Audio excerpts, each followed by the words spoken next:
Okay, we are going to start the lecture number 2 related to animal behavior. We are going to talk about the fixed action patterns. Fixed action patterns. Fixed action patterns is a basic behavioral pattern seen in animals.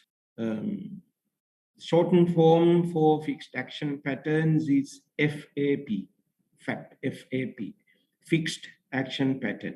So I'll tell you what the fixed action patterns are, and then some unique characteristics of fixed action patterns and evolutionary advantages, as well as the main characteristics of all the basic behavioral patterns that I will do at the end of the lecture. I'm testing again my microphones. Do you hear me well? Yes, sir. Okay, fine. All right, good. So what are fixed action pattern?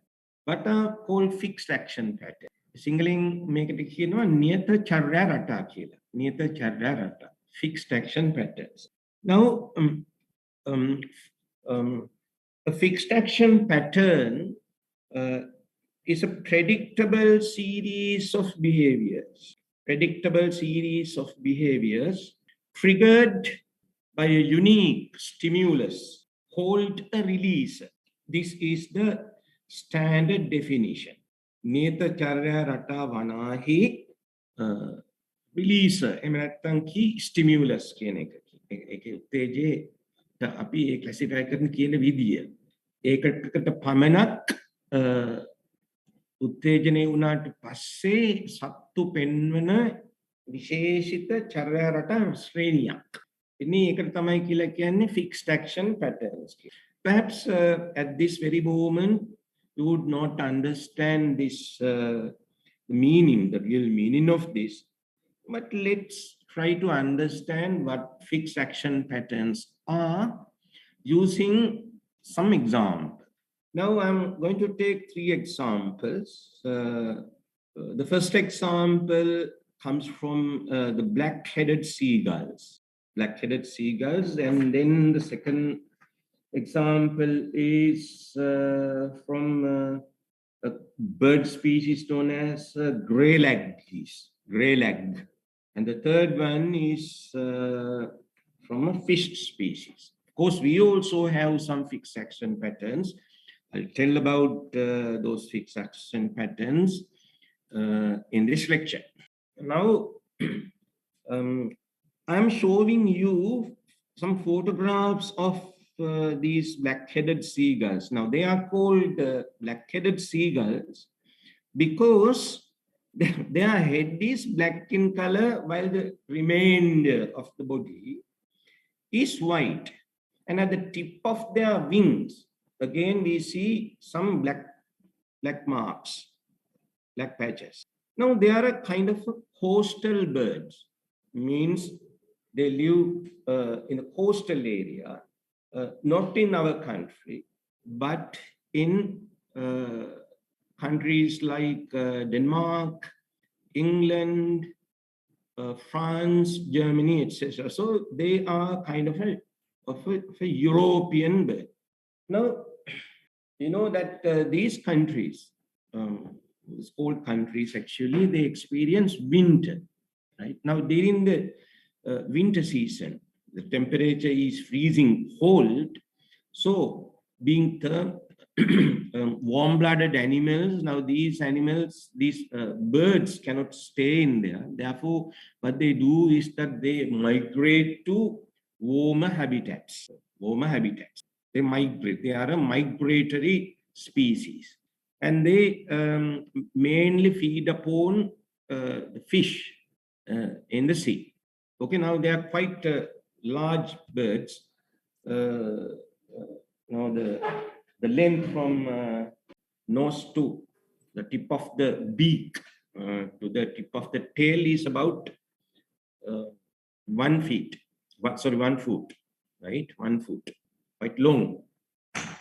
Now, in the winter, what they do is that they migrate to warmer countries, and after the winter is over, they come back. And immediately after they come back, their breeding season starts. Right? They don't breed during the winter in other warmer habitats. They breed in their own habitats. That is during the summer, really, right? When the temperature, when the environmental conditions are good. That is when they breed. Now, during the breeding season, this particular bird species shows a unique behavior pattern, which we call as the eggshell removal behavior. Eggshell removal behavior. I'll tell you what it is. This is how their breeding takes place. So, what happens is that now they are a group living kind of birds. We call them social birds. When animals live in groups, we call them social animals. So therefore, now these birds are also social animals, right? They live as a group. Now, at the onset of the breeding season, a boy, a male bird, finds a girl bird, a female. Now they form a pair. Now, after the pair is formed, what they do is that they sit on a particular place and then both of them begin to stretch their heads forward like this.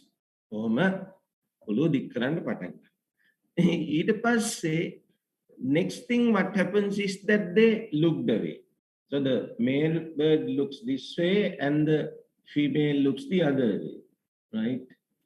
And in the next moment, both of them, look at each other, and after a few seconds, they look away, right? And after this thing, what happens is that the female bird, lowers her body and then looks at the male, opens the mouth as if saying, I am hungry. You should understand that they cannot talk, right? But this is the kind of the message given to the male. So what the male does is it gives her food. Then you might ask, where does the male has the food, the fish? Of course, before the pair is formed, the male goes to the sea, catch some fish, eat them, and the fish are now in its tummy. So the male regurgitate.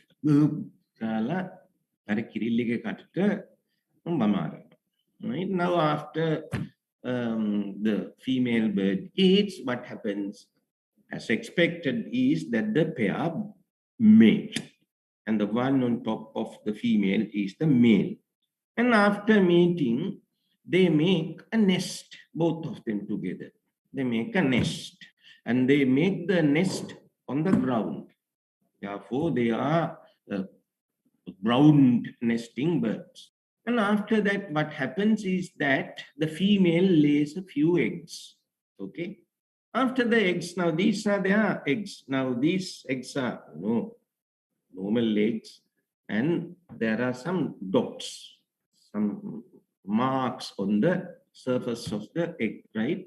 So both of them protect the nest as well as the eggs from other enemies. Enemies are actually, the hawks who are flying around, and then other similar predatory birds. So after a few weeks, now the eggs are hatched. Now the baby birds come out.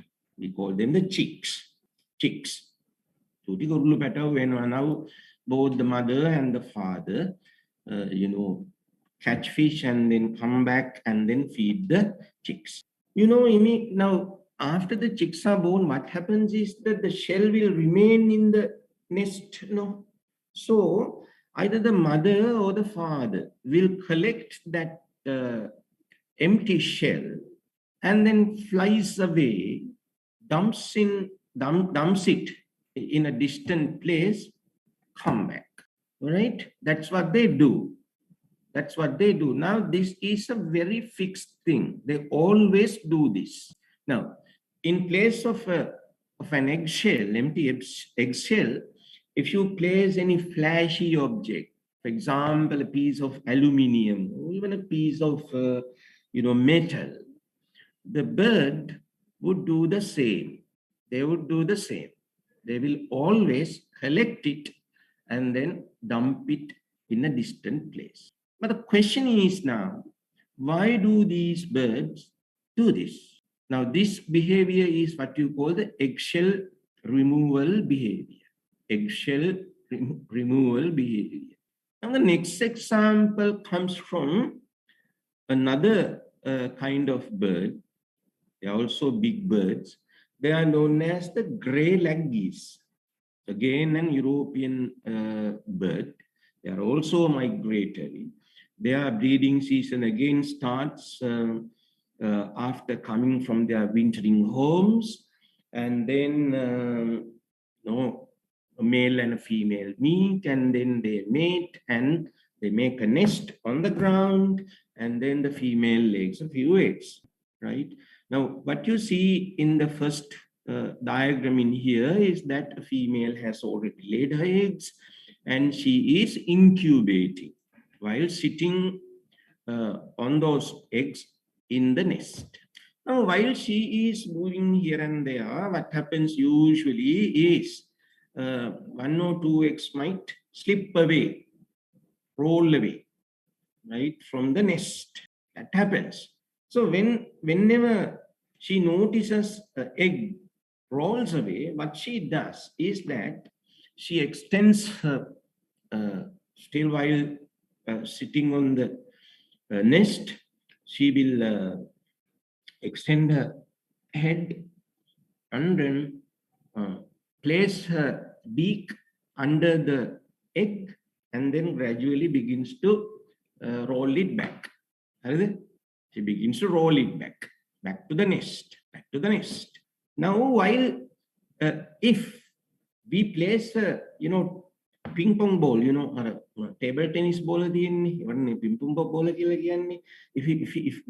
we place a ping pong ball besides the nest, what happens is that she does the same thing, right? The other thing is that while she is, rolling the egg back to the nest, if experimentally you remove it, she will still continue to roll the non-egg. Now, there is no any egg. Now, since you have removed it, no.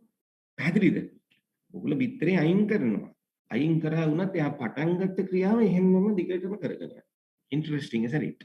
Now, the third example comes from a specific fish species, a special fish species. They are known as three-spined sticklebacks.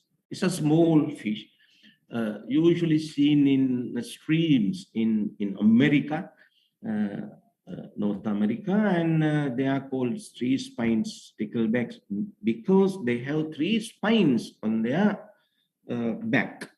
මේ කටු තුනක් තියෙනවා. ඕක නිසා තමයි ඒගොල්ලන්ට කියන්නේ කටු තුනේ මාළු නැත්නම් three spine sticklebacks කියලා. තමයි මාළුවන්ට කියන්නේ. Alright. Now, during the breeding season, the male would develop a red color.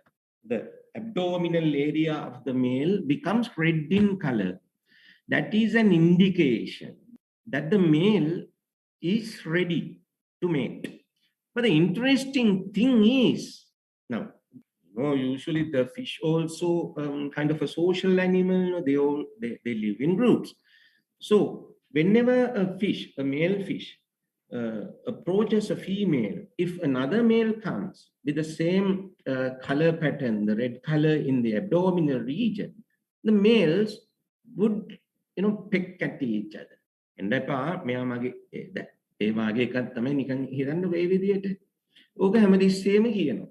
so they always respond to this particular red color. Now, if you place a red color object in a fish tank where these three-spined sticklebacks are living, still the fish would do the same to that red color object. You see, now this is, do you see this? Now this is the mature male who has developed a red color. Now this is a kind of a model. He කැල්ලක් යටපැත්ත උඩුපැත්ත සුදු පාටයි යටපැත්ත මේ රතු පාටයි paint කරපු එක. They would still do the same to that.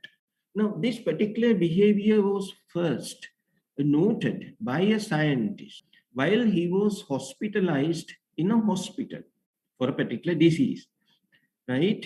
Now he was in his hospital bed, and by the bedside there, it is said, there was a fish tank where some sticklebacks were kept.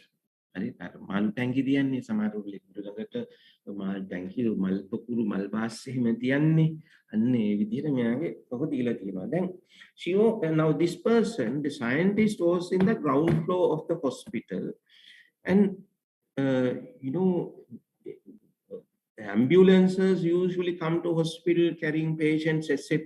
You know, at the hood of the ambulance vehicle there is a, you know, rotating red color flashlight. දැකලා තියෙනව නේද ඒක? Sachini, have you seen? Yes, yeah. Then now he accidentally noted whenever this red color falls on the fish tank, the fish would, the male fish would, you know, attack to the glass. And then he thought, what caused the fish to do this behavior? He observed this again and again. That it is said in books that this led to the investigation of this particular behavior. Thereafter, people did some experiments, and after that, the scientists identified it is this red color to which the males are stimulated. So now you should understand, the males would attack anything red. That is only during the breeding season. They do not respond to other colors, right? That is to say that, you know, that there are, you know, young males as well.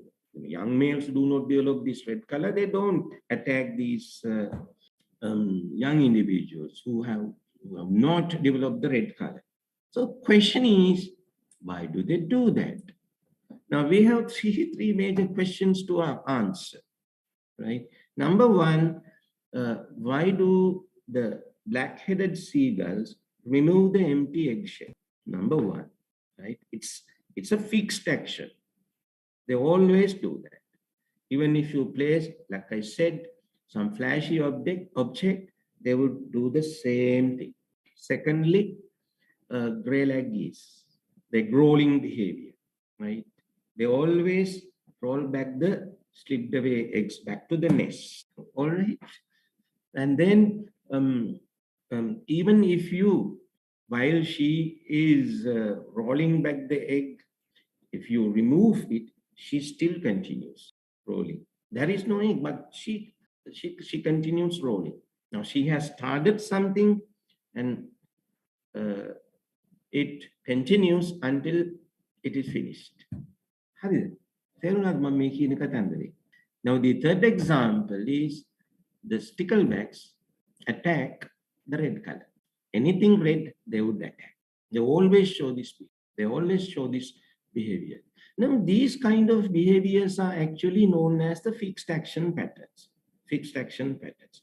Now, there are some unique characteristics of fixed action pattern. Now, the fixed action patterns are, number one, they occur only if the correct stimulus is given. Now, this correct stimulus, release key stimulus.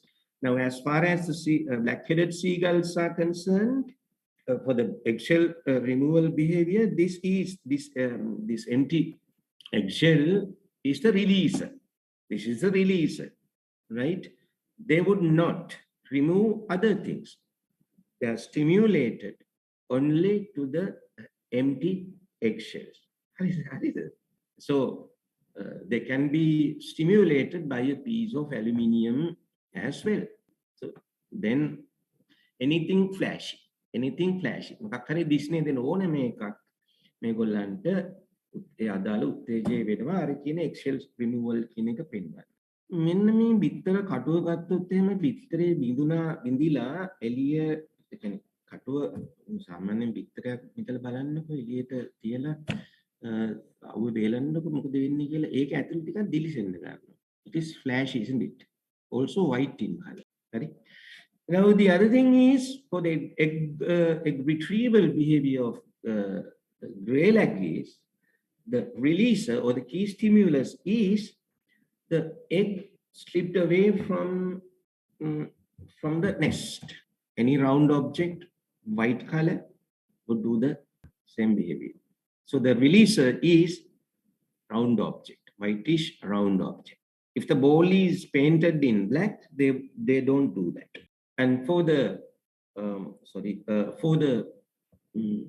three-spine sticklebacks, that's the red color is the releaser, the key stimulus. Then the second thing is, once this particular behavior starts, it continues in a non-stopping manner, start to finish.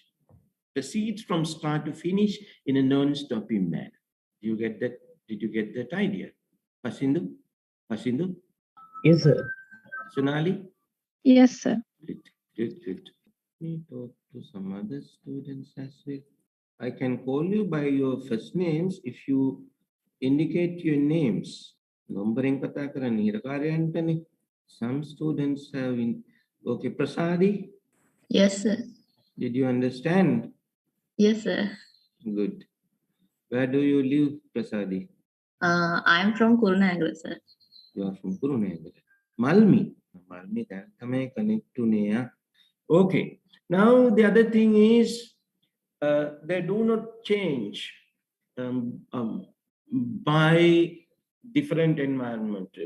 That is to say that they are fixed, nearby, stereotyped here. For example, the same egg retrieval behavior would be shown by the gray lag geese in the daytime, or when it is raining, or in the night. They would do the same again and again, and right. This is stereotyped and not influenced by the environment. Now, these are extremely important characteristics of the fixed action patterns. And then other thing is they are performed without prior experience. No one should tell them, well, this is how you do this, and it is inborn. It is inborn. Inborn means these behaviors are written in their genes, that they are heritable, that's to say. I'll give you an example. For example, you know about the crows and the cuckoos like the crows. Now I am showing you a crow's nest. Usually it lays, they make a nest in some open trees, branches, etc. And then the female one will say several eggs. කපුට අලුවගේ විතරක් ටිකක් අත පාටයි නේද? දැන් ওই විතර දානවා බලන් ඉන්නවා අර කොහි කෙවිලිය ඈත එතන බලාගෙන දැන් යාටත් විතරයක් දාන්න වුණාක් කරලා තියෙනවා. හැබැයි මේ කපුට වාගේ මේ මෙයාලා මේ උඩු තනන්නේ නැහැ කොහ. හරි? දැන් හොරෙන් හැංගිලා බලාගෙන ඉන්නවා. කෙවිලිය the female cuckoo. දැන් කපුටි හැමතිස්සෙම මොක ඇතුලේ ඉන්නේ නැහැ නේ. ඒ සතර කන්න බොන්නේ එපා. So immediately upon noticing that the crow flies away, what she does is that she flies to the nest and then throws away the crow's egg. Right? ඊට පස්සේ පටපට ගාලා එයාගේ විතර දාලා එයා යනවා. Now in place of the actual crow's eggs, there are cuckoo's eggs, one or two. Of course, there are some, crow's eggs as well. Now, the female crow, she returns. She does not know what really happened, and she begins to incubate eggs. She does not know that there are cuckoo's eggs as well.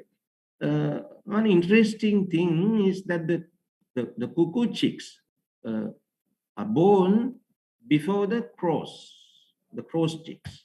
Sabut petawili rina doda me ikmanata me megulu elite na me koha petaw.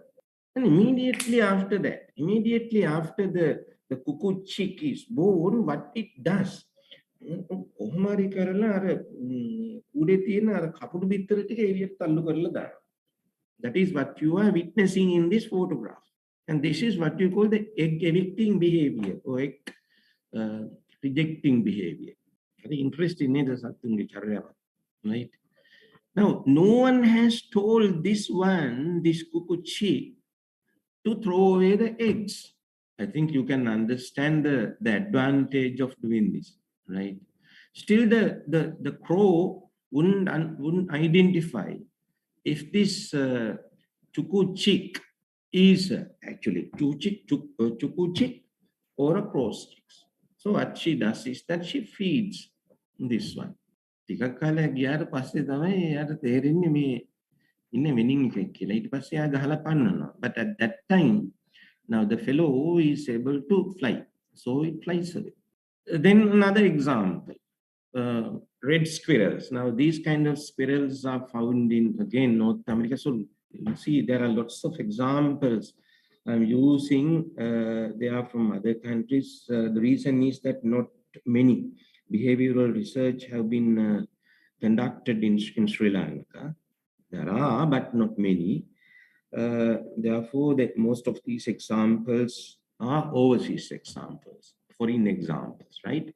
Now, they are, nut eating variety. Peanuts, walnuts, so once the fellow eats it's too full, what it does is that the excess is buried, right? So it makes a kind of a mark, and then when it is hungry, and particularly during the winter season, they are aware where the nuts were buried, and they come and then remove the nuts and then eat. That is during the winter season. Again, no one teaches them to do this. Now, if you isolate the squirrel, the baby squirrels from the mothers and the parents, and then if you rear them in a laboratory, and if you watch them carefully, they would again do the same thing, right? That is to say that they do this without any previous experience. So this is genetically controlled behavior. This behavior is genetically controlled, right? And the other one is these fixed action patterns are automatic and involuntary. Automatic. Involuntary. Now, for example, as soon as a newborn baby, infant, is brought to the mother's breast, the infant will begin to suck the milk. Again, no one has taught it to do that. And then eyebrow flash. Look at me. ඔගොල්ලෝ දැක්කලා ඉතින් සමහර කට්ටිය අහම්බේ මොන ගැහුණාම එන්න hina වෙන්න කලින් එන්න මෙහෙම උඩට යනවා. ඔකට තමයි කියන්නේ eyebrow flash කියලා කියන්නේ. මේ girl මතකද දන්නේ නැහැ ඔයගොල්ලන්ට? Yushmi, have you seen this girl? Yushmi Jayasundara. Yes, sir. කොහෙද දැකලා තියෙන්නේ? I have seen her in a film. Yeah. There was a small video clip it went viral. That's very beautiful video, right? So it's now you see her eyebrows, flash at the sight of that boy. This is what I'm talking about, eyebrow flash. Now, they don't think about these things. So they're automatic activities, involuntary. And then the other one is, the other major characteristic of the fixed action pattern is that the animal must be at the right developmental stage and properly motivated. Motivated as far as now this particular egg retrieval behavior is shown only by a female who has laid eggs, right? The other females wouldn't do this thing. So the motivation is there for the mothers, isn't it, to roll back the stripped away eggs back to the nest. So these are really the unique characteristics of the fixed action patterns. I'm telling you again, there is another one. The first one, the first unique characteristic is they are triggered only by a releaser, a unique stimulus called a key stimulus. Then that proceeds from start to finish in a non-stopping manner. And third one is they are stereotyped and not influenced by the environment. And they are performed without prior experience, and automatic and involuntary. And then the animal must be properly motivated and must be at the right developmental stage, right? And then the other one, the final unique characteristic of the fixed action patterns is they are genetically controlled and inherited. They're genetically controlled and inherited. So one very beautiful example comes from beehives. No, in a beehive, there are 3 castes. Kula tunak tibena, right? Kula tunak tibena. Ee kula tuna tamai castes. Queen caste. Queen. There is only one queen. Only one belongs to that queen caste. Second one is the drones. D-R-O-N-E-S. Drones. Pirimisa. Third one, third caste is the worker bee caste. The queen caste, drone caste, and the worker bee caste. Now, in this bee colony, only the queen lays eggs. The worker bees are actually workers. They don't reproduce. The reproduction is suppressed by the queen by a special pheromone. I'll tell you about the pheromones in one of my future lectures.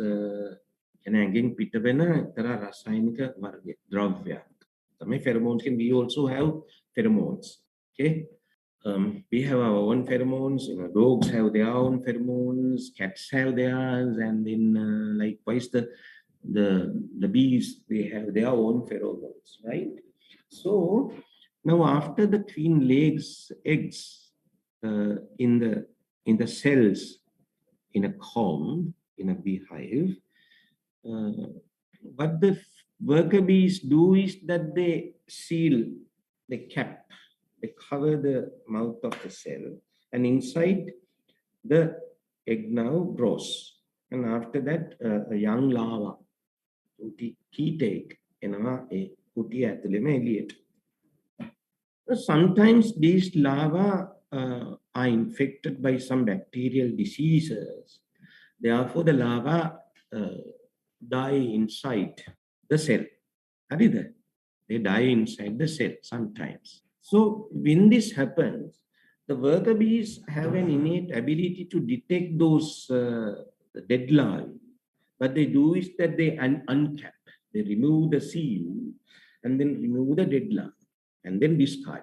So only the young and healthy guys would be there, and that they do to prevent further bacterial infections in the colony. So the bees who would do this are known as hygienic bees. Okay.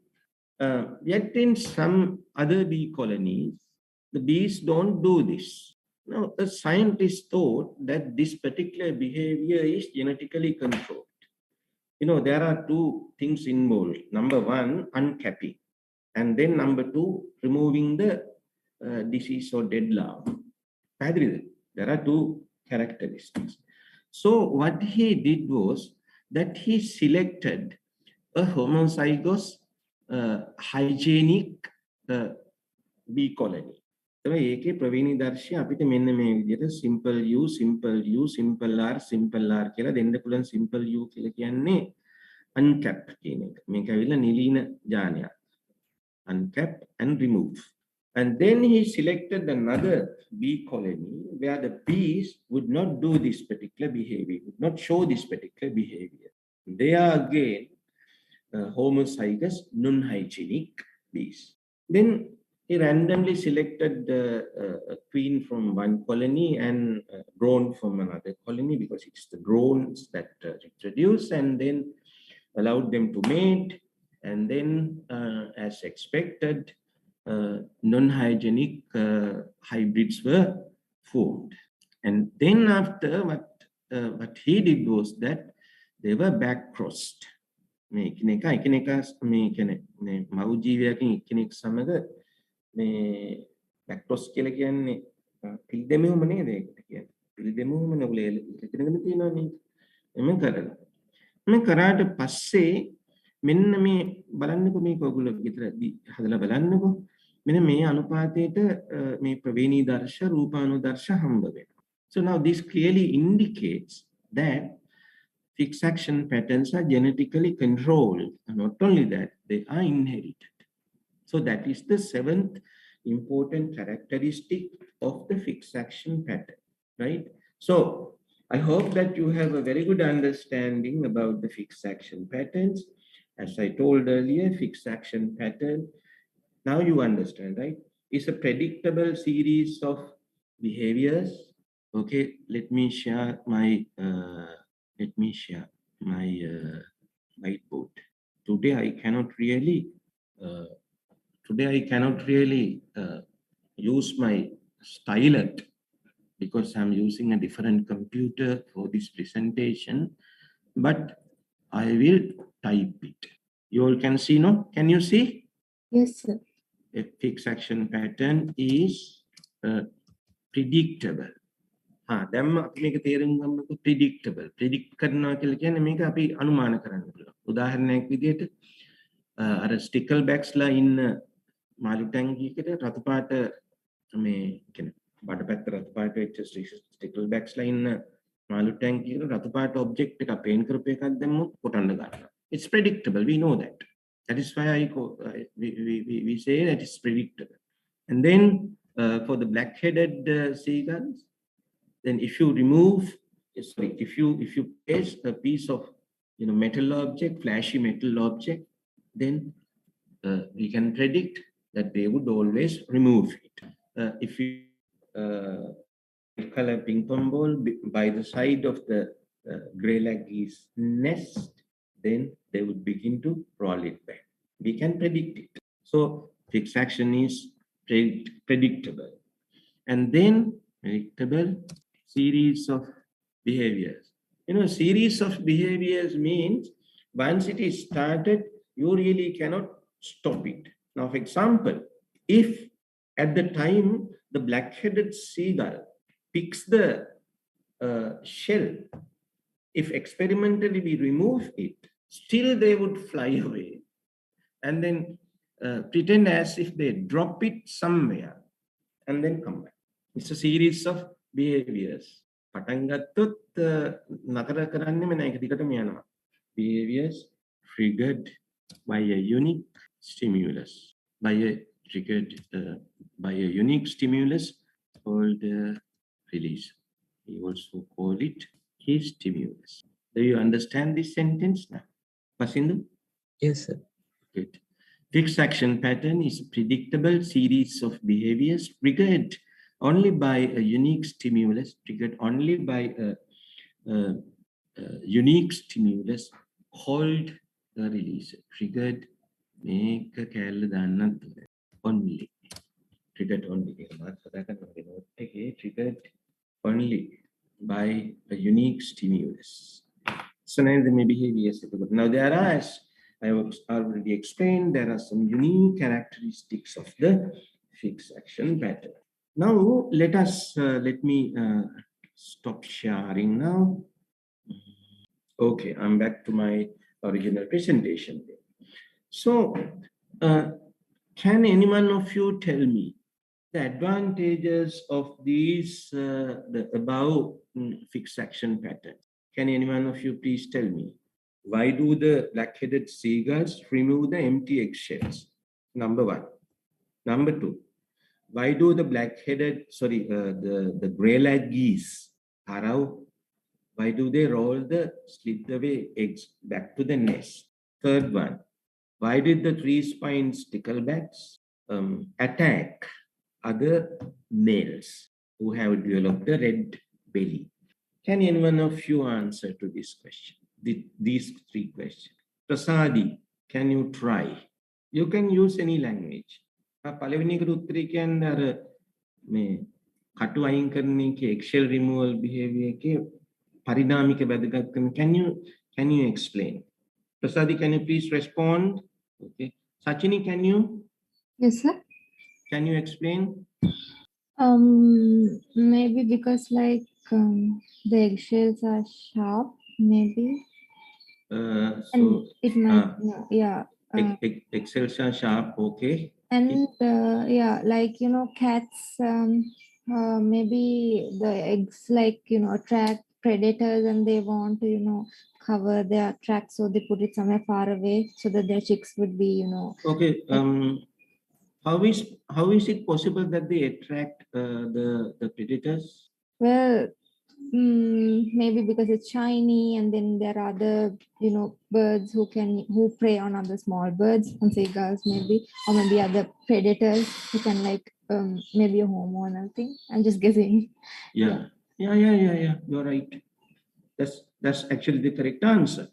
You know, as long as those shiny things remain in the nest, you know, the high-flying predators like hawks can see that there are some shiny objects, that the shiny object will catch their attention, isn't it? So they will come to see what they are. And if they notice that there are chicks, then the chicks would be gone, they're eaten. So if the parents remove the eggshells, then the parents, you know, the survival of the chicks are assured, guaranteed. That way, the parents, Darwinian fitness. Did I explain to you what is meant by Darwinian fitness? Sonali, did I mention about the Darwinian fitness to you? I think no, sir. Okay. Darwinian fitness, Darwinian fitness is actually the number of animals or number of progeny an animal produces during the lifetime, right? Now, my Darwinian fitness is one, right? And Mangalas's Darwinian fitness is 3, as far as I know. Let's say, for Zappa's Darwinian fitness is 1. And my father's Darwinian fitness is 5. And my father's, their parents' Darwinian fitness 10. You understand this meaning now? Darwinian fitness. Darwinian fitness is how many children or how many babies produced by a parental animal, right? Okay, now if the eggshells are removed, the shiny eggshells, then the predator attraction would no longer be there. Therefore, the babies would survive. Okay. Pumeli, can you please explain to us that evolutionary advantage of the egg-rolling behavior of gray-lag geese? Pumeli, Prasadi, can you explain? Hello. Sonali, can you explain? Because they want to protect their eggs and keep them in the nest always. And why do they do that? There must be a reason for that, no?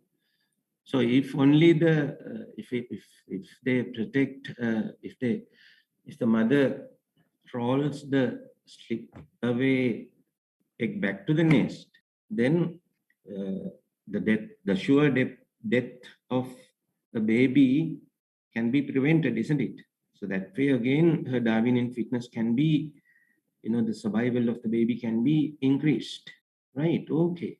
Pasindu, can you explain the evolutionary advantage of the the pecking behavior of the three-spined sticklebacks? Why do the males always aggressively hit the other males?